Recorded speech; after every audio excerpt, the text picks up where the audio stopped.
I was so proud of my daughter on the day she graduated from nursing school that I cried the whole drive home. Ugly cried. The kind where you have to pull over on the side of the highway because you can't see the road anymore. I sat there in my old Buick with the heat broken and the passenger window that wouldn't roll all the way down, and I thought, we made it. After everything, we made it. I just didn't know yet that she was already ashamed of me. My name is Evelyn, and I am 63 years old. I raised my daughter alone from the time she was 4. Her father left on a Tuesday morning while I was at my second job. I was cleaning offices downtown at night and working the register at a pharmacy during the day. He left a note on the kitchen table that said he wasn't built for this kind of life. He didn't say what kind. I never asked. I folded that note up, put it in the trash under the coffee grounds, and went to wake my daughter up for daycare. Her name is Jade. I want you to understand who Jade was before I tell you who she became, because I don't think you can understand the full weight of what happened without knowing what I gave to make her possible. We lived in a 2-bedroom apartment in Cincinnati, Ohio, on the 3rd floor of a building that had a broken elevator more often than not. The carpet in the hallway smelled like mildew no matter how many times the landlord said he'd replaced it. I knew every creak in those stairs by heart because I climbed them every night after my shift ended at 11, sometimes later, and I never complained because at least it was ours. At least we weren't moving every 6 months like some families I knew. I kept that same apartment for 14 years so Jade could go to the same school, have the same friends, sleep in the same bedroom, and feel like the ground beneath her feet wasn't going to shift. I packed her lunches every morning even when I was running on 4 hours of sleep. I went to every school play. I sat in the front row of her 8th grade spelling bee with a sign I made myself out of poster board and a red marker. She misspelled necessary and came in 3rd place, and she cried in the car. And I told her 3rd place meant she'd spelled more words right than almost everybody else in that school. She laughed a little. We stopped for ice cream on the way home. It was January and 28 degrees, and we sat in the parking lot of the Dairy Queen with the heat running, eating soft serve, and she leaned her head on my shoulder and said, "Mom, you're my best friend." I held on to that for a long time.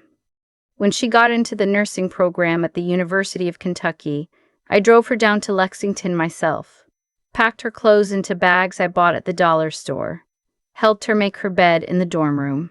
Her roommate's parents had a matching luggage set and a new mini fridge still in the box, and I saw Jade's eyes go somewhere else for just a second, somewhere I couldn't quite follow. I didn't think much of it then. I told myself it was just nerves, moving away from home for the first time. That was all. I drove back to Cincinnati alone and made myself a cup of tea and sat at the kitchen table and allowed myself exactly 20 minutes to feel how quiet the apartment was. Then I washed my cup and went to bed.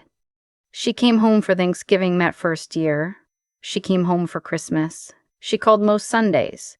But slowly, and I mean slowly, the way a tide goes out and you don't notice until you're standing on dry sand wondering where the water went, things started to change. She stopped mentioning her friends' families. She stopped asking me to come to campus events. When I suggested driving down for her sophomore year welcome weekend, she said it would be kind of hectic and that I'd probably be bored. I wasn't the kind of mother who pushed. I told her I understood. I sent her money every month, $100 then $150 when she said the cost of textbooks had gone up. I was working full-time at a medical billing company by then. I put myself through a coding certification program at the community college at night, which I did while she was in high school. I wasn't rich, but I was steady.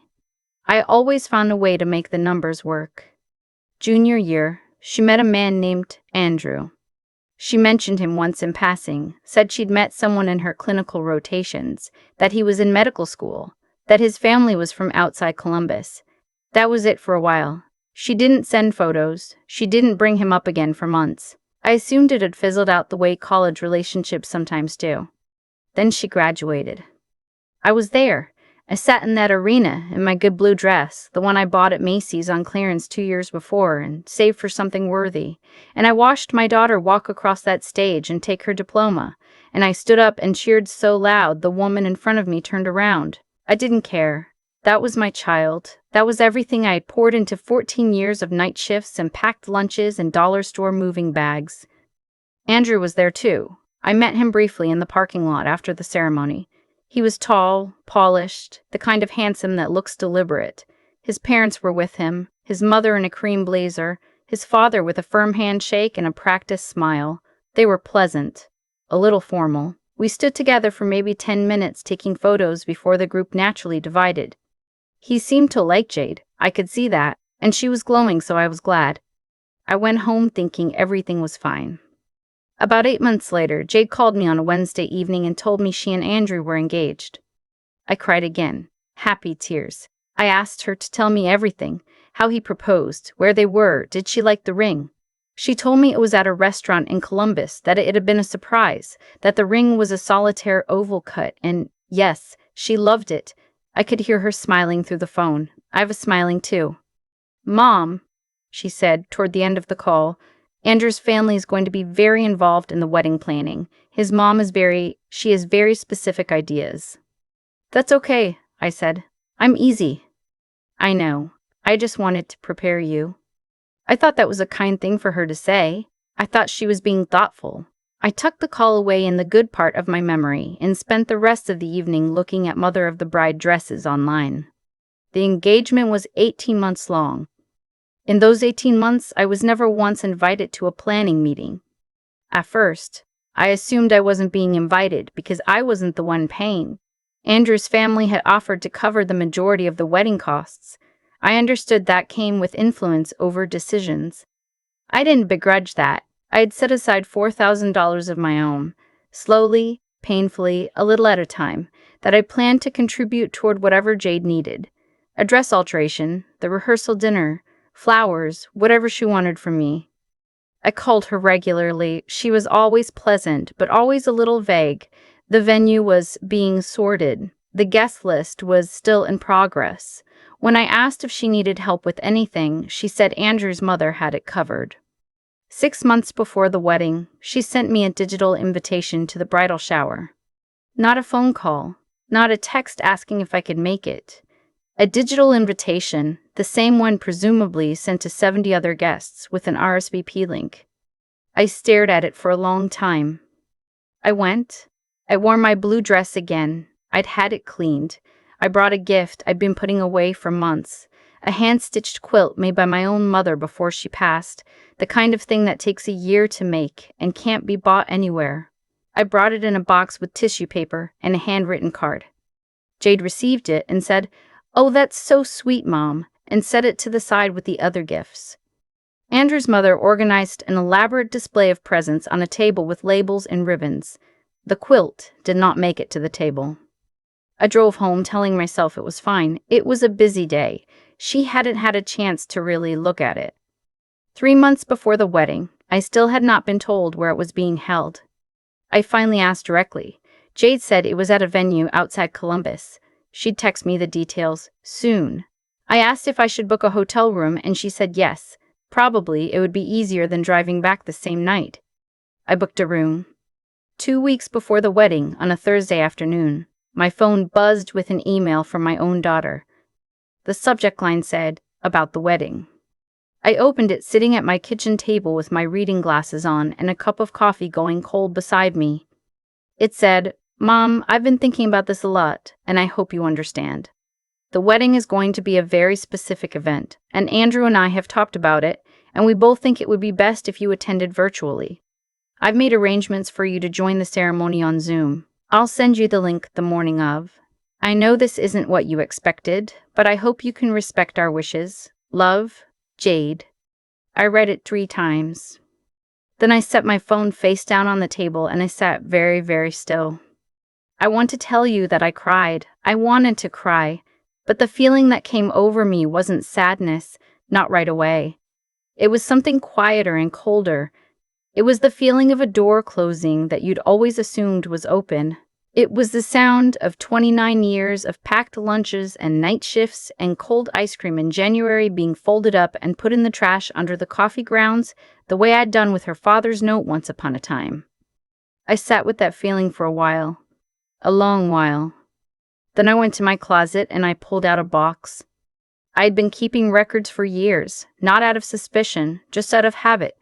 Medical billing will do that to you. You document everything. In that box were bank statements showing every transfer I'd made to Jade over the years. There were receipts for tuition assistance payments I'd made in her sophomore year when her financial aid fell short. There was a folder of documents from the year I co-signed her first private student loan. A $12,000 loan that, when I checked 6 months ago out of idle curiosity, showed 3 missed payments and a current balance that hadn't gone down the way it should have. I had noticed that and said nothing, thinking she was young and managing as best she could. I pulled those documents out and laid them on the kitchen table next to my cold coffee.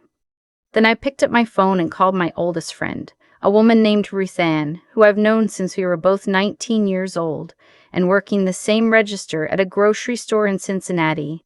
Ruth Ann has known Jade since Jade was in diapers. Ruth Ann attended every birthday party and drove 14 hours round trip to be at Jade's high school graduation. I told Ruth Ann what the email said. There was a long silence on the other end of the line. "Evelyn," she finally said, "what do you need me to do?" I told her. I want to be honest about what my intentions were, because I think this matters. I was not trying to ruin my daughter's wedding. I was not trying to embarrass her in front of people. What I was trying to do was make sure that the man she was marrying knew who she actually was, and I was trying to do it because I believe, even now, that a marriage built on a lie is not a marriage that can hold. Because what I had come to understand, piece by piece over those 18 months, was that Jade had not simply grown apart from me. She had been actively rewriting the story of her own life. And in that story, I didn't exist. I learned this in stages. First from a passing comment Ruth Ann's niece made. She'd connected with Jade on social media and mentioned something about Jade's family in Atlanta. We are not from Atlanta. We have no family in Atlanta. I was born in Cincinnati, and so was Jade. Then from a mutual acquaintance of Andrew's family who'd attended the bridal shower and mentioned, very innocently, how wonderful it was that Jade had overcome so much after losing her mother so young. I am 63 years old, and I am standing right here. Then, 2 weeks before that email arrived, I had received a call from the loan servicer on Jade's student loan, the one I co-signed, informing me that the account was now significantly past due and that as co-signer, I was being held responsible for the outstanding balance of just over $9,000. It was the first I was hearing of it. Jade had told me the loan was being handled. I sat across from a woman at my bank the following Monday and quietly, carefully, learned the full extent of what was happening. The missed payments had accumulated for over a year. My credit score, which I had worked for decades to protect, had taken a serious hit. I would be responsible for the debt unless I disputed and documented and fought through a process that could take months. That was the week I got the email asking me to watch my daughter's wedding on Zoom. I called Andrew. He answered on the second ring, friendly and relaxed in the way of someone who doesn't yet know the shape of the conversation they've entered. I told him I needed to speak with him in person before the wedding. I told him it was important. I did not tell him what it was about. To his credit, and I did credit him for this, he agreed without much resistance. He said he could meet me for coffee the following Saturday morning at a place in Columbus, and that he hoped everything was all right. I said I appreciated it. Ruth Ann drove with me. She sat at a table across the cafe and let me handle it myself, but she was there. That was enough. I met Andrew at a corner table with my folder of documents and 2 cups of coffee. I told him I wasn't there to cause problems. I told him I loved my daughter and that this was the hardest thing I had ever done. Then I told him the truth. All of it.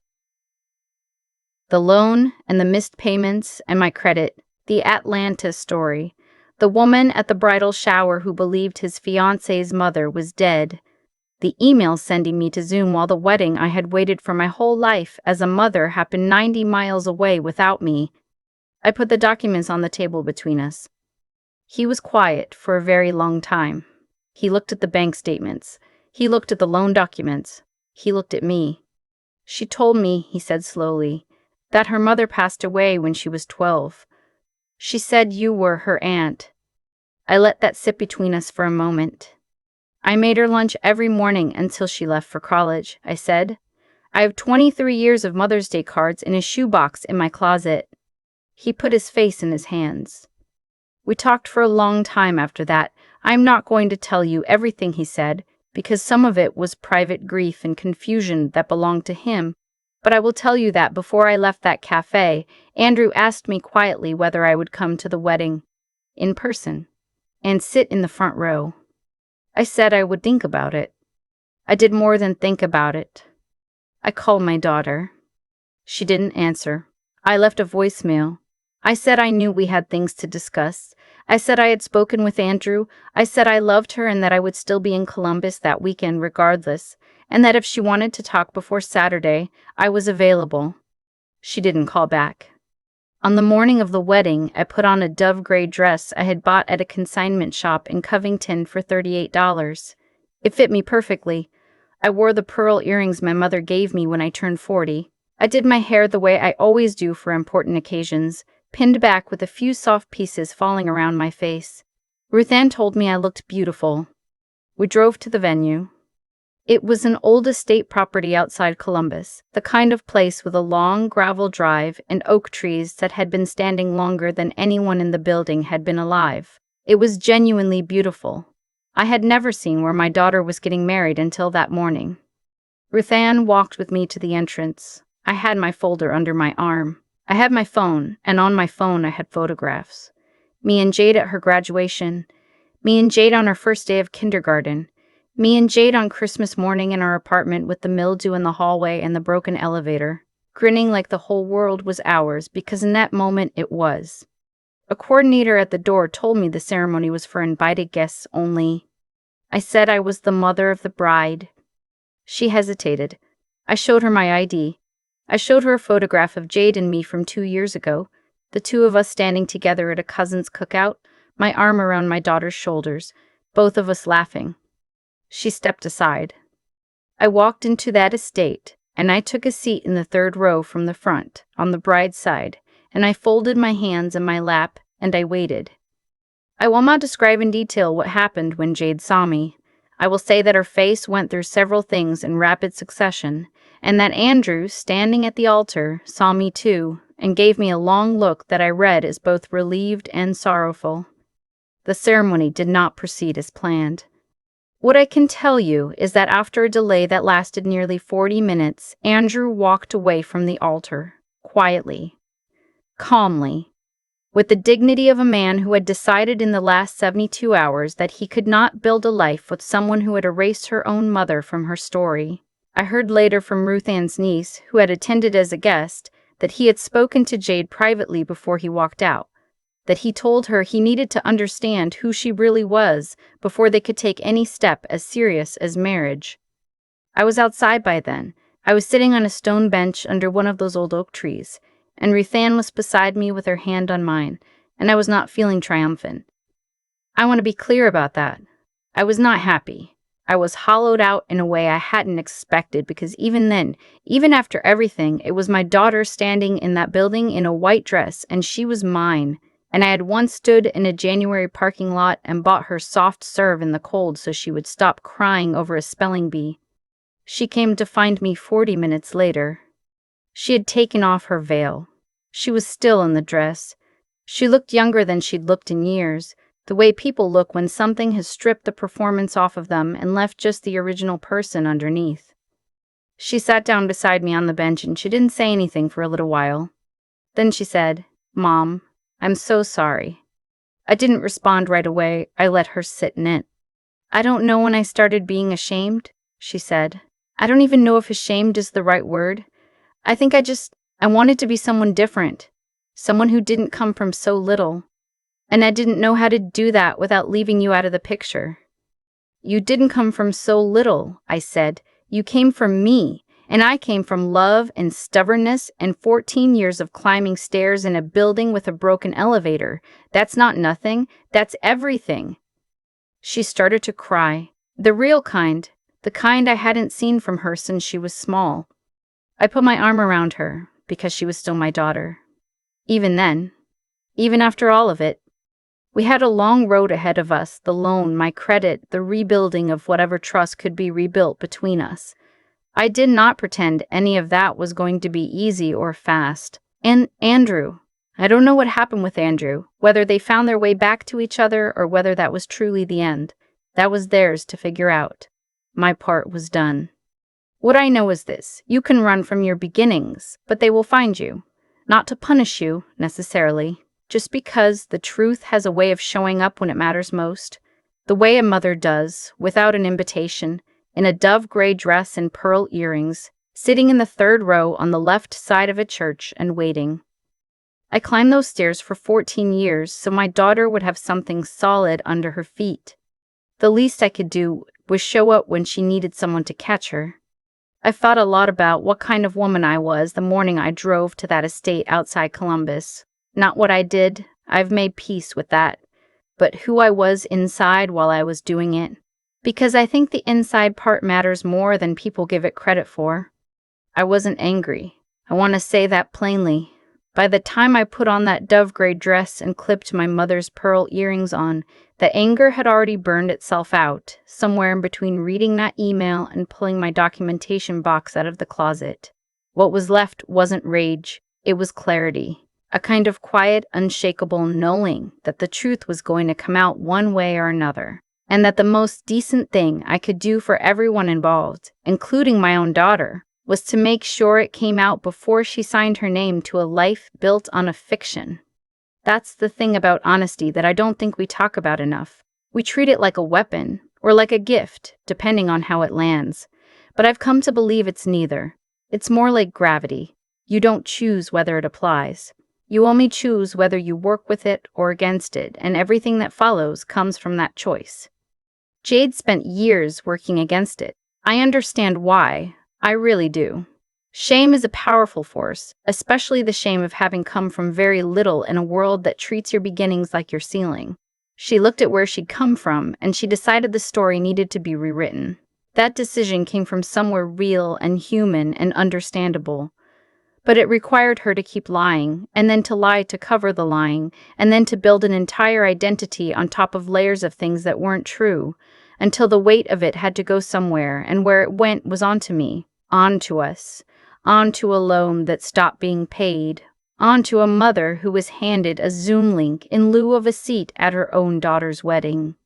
What I know now, that I couldn't have put into words then, is that the life Jade was trying to build required a level of cleverness that she'd genuinely earned. She was smart, my daughter, sharper than I ever was at her age, but cleverness without a moral center's just a tool that eventually turns on the person holding it. Andrew didn't leave that altar because I showed up with documents. He left because he was a man of basic integrity, and when integrity meets deception, something has to give. That's not punishment. That's just the way things tend to work when you pay attention long enough. And then there's the question of what it takes to keep going when the ground keeps shifting under you.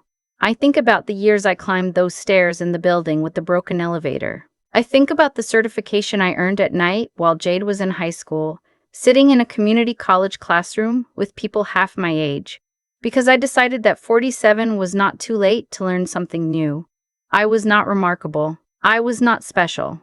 I was just stubborn in the particular way that mothers sometimes are, the way that says, this child will have something solid, whatever it costs me. That stubbornness, I think, was the most honest gift I ever gave her. More honest than the quilt, more honest than the $4,000 I'd set aside.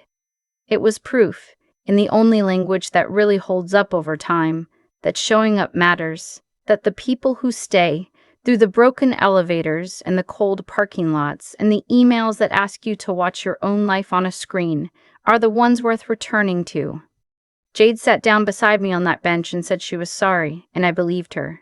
Not because she said the right words, but because she'd finally run out of room to keep running. The truth has a way of doing that. It finds you, quietly, patiently, in a dove gray dress, sitting in the third row on the left side and waiting.